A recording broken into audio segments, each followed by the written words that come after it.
No spend January. What if it isn't the cure? It's just another way to punish yourself.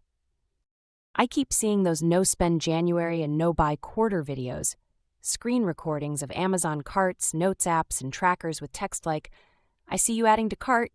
Remember, we're being disciplined this year." And every time, my body does this little flinch. Because I know what it's like to watch that and think, okay, maybe this is the thing that will finally fix me. Maybe if I'm strict enough, I'll stop feeling so out of control with money. And then a hard day hits, or a trigger you didn't see coming. Your brain is fried, your nervous system is screaming for relief, and suddenly that no-spend rule feels less like a boundary and more like a prison. One tiny slip turns into, "Screw it, I already ruined it," and the spending spiral comes back even louder. It's not that you're weak, it's that your brain is trying to survive. When people talk about no-spend challenges, they usually frame it as discipline. We're cutting out unnecessary spending. We're proving we can say no. We're finally being grown-ups with our money. We're giving the finger to corporate America and the culture of overconsumption. But if we're honest, for a lot of us, this isn't about discipline or the finger at all. It's about trying to claw back some sense of control after years of financial chaos, fear, and shame. The push-pull cycle, especially if you're living paycheck to paycheck, or your brain is neurodivergent, you've probably been living in a constant push-pull. Harsh restriction. No extras, no fun, no anything, I have to get it together. Doom spending. I'm exhausted, nothing is working, I just need to feel okay for 2 seconds. The nervous system doesn't care about perfect rules, it cares about survival, it cares about relief. When you've been in chronic financial stress for a long time, your brain is going to chase anything that feels like a break, even if it messes with your plans. So when you promise yourself a no-spend January from a place of self-disgust or panic, it's like trying to heal a wound by tightening the bandage until you can't breathe. It looks like control from the outside. On the inside, it's more crisis. Here's the thing I wish someone had said to us sooner. Your brain is protecting you from chronic threat.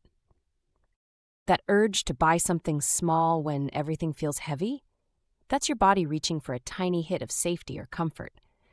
The impulse to ignore your balance for a while after a scare, that's your nervous system saying, I literally can't handle more alarm right now.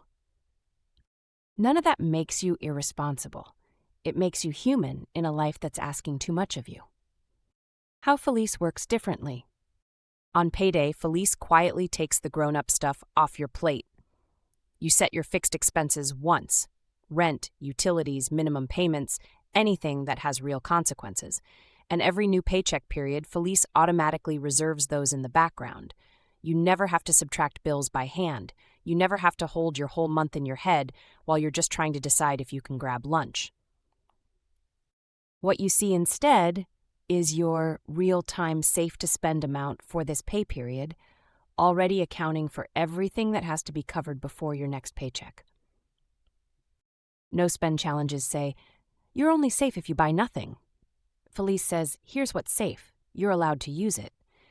So when the internet says no spend January or you don't care about your future, I want to offer a different version.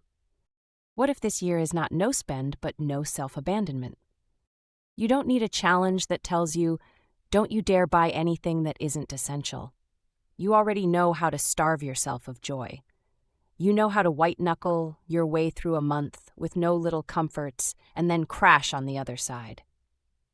What you actually need: certainty. A way to know with certainty what's safe to spend without risking your bills. Permission? Permission for your safe-to-spend number to include small treats, not just survival.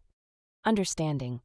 A system that understands you're not chasing lattes, you're chasing nervous system relief.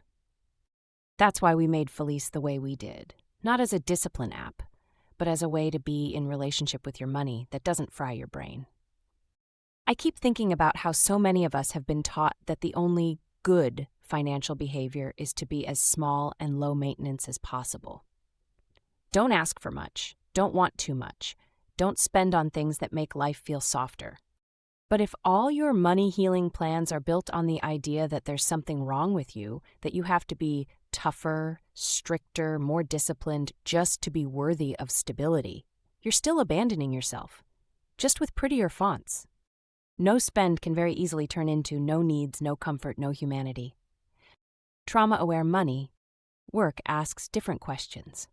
How can I feel safer with my money without starving my nervous system? How can I introduce gentle pauses between impulse and action instead of strict bans that backfire? How can I build a little breathing room slowly without shaming myself when I reach for relief? Felice tries to build that into the bones of how it works.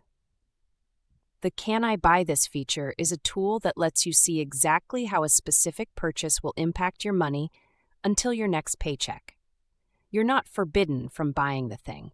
Instead, you get to see the real impact before you decide.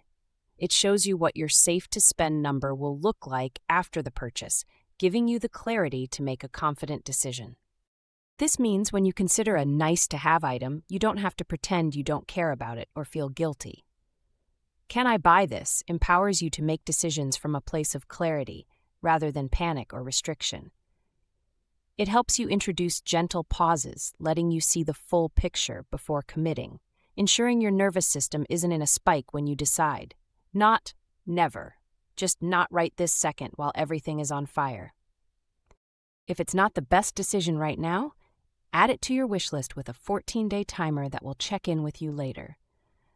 For people bouncing between no spend vows and I give up spending, the missing piece usually isn't more rules. It's more information that doesn't hurt to look at.